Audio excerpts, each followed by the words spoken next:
अगर मैं आपसे पूछूं उत्तराखंड के 4 धाम कौन कौन से हैं, तो आपका जवाब होगा बद्रीनाथ, केदारनाथ, गंगोत्री और यमुनोत्री। लेकिन क्या आपको पता है कि 5वां धाम कौन सा है?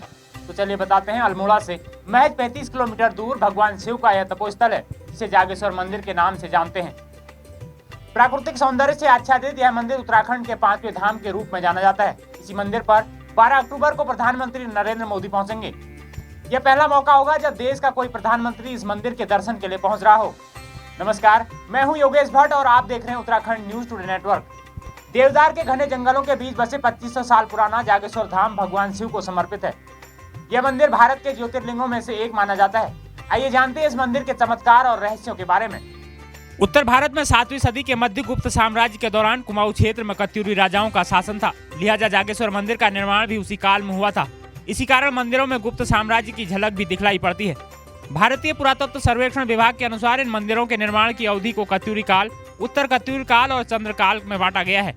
इस मंदिर को गौर से देखने पर पता चलता है कि इसकी बनावट बिल्कुल केदारनाथ धाम के जैसी है। बर्फानी आंचल पर बसे कुमाऊं के इन साहसी राजाओं ने अपनी अनूठी कृतियों से जागेश्वर ही नहीं बल्कि पूरे अल्मोड़ा जिले में 400 से अधिक मंदिरों का निर्माण करवाया। जहां जागेश्वर में ही महज 250 छोटे बड़े मंदिर हैं। मंदिरों का निर्माण लकड़ी या सीमेंट की जगह पत्थर की बड़ी बड़ी शिलाओं से किया गया है। दरवाजों की चौखटों पर देवी देवताओं की प्रतिमाएं अलंकृत हैं। मंदिरों के निर्माण में तांबे की चादरों और देवदार की लकड़ी का भी प्रयोग किया गया है। पुराणों के अनुसार शिवजी तथा सप्तऋषि ने यहाँ तपस्या की थी। कहा जाता है कि प्राचीन समय में जागेश्वर मंदिर में मांगी गई मन्नतें उसी रूप में स्वीकार हो जाती थी, जिसका भारी दुरुपयोग होने लगा। लिहाजा 8वीं सदी में आदि शंकराचार्य जागेश्वर आए और उन्होंने महामृत्युंजय में स्थापित शिवलिंगों को किलित करके इस दुरुपयोग को रोकने की व्यवस्था की। कहा जाता है कि शंकराचार्य द्वारा मंत्र और जाप किए जाने के बाद यहाँ अब दूसरे के लिए बुरी कामना करने वालों की मनोकामनाएं पूरी नहीं होती हैं।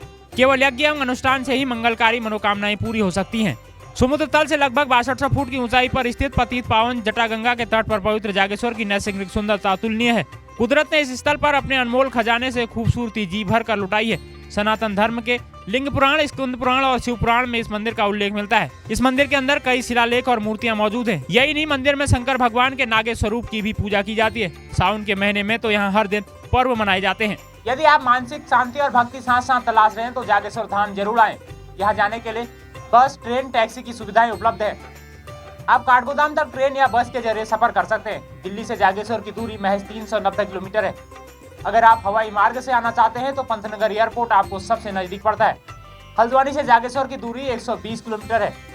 इसे आप बस या टैक्सी के जरिए सकुशल कर सकते हैं। बड़ी बात यह है कि जागेश्वर मंदिर पूरी तरह से सड़क मार्ग से जुड़ा है। आपको यहाँ बिल्कुल भी नहीं चलना पड़ता।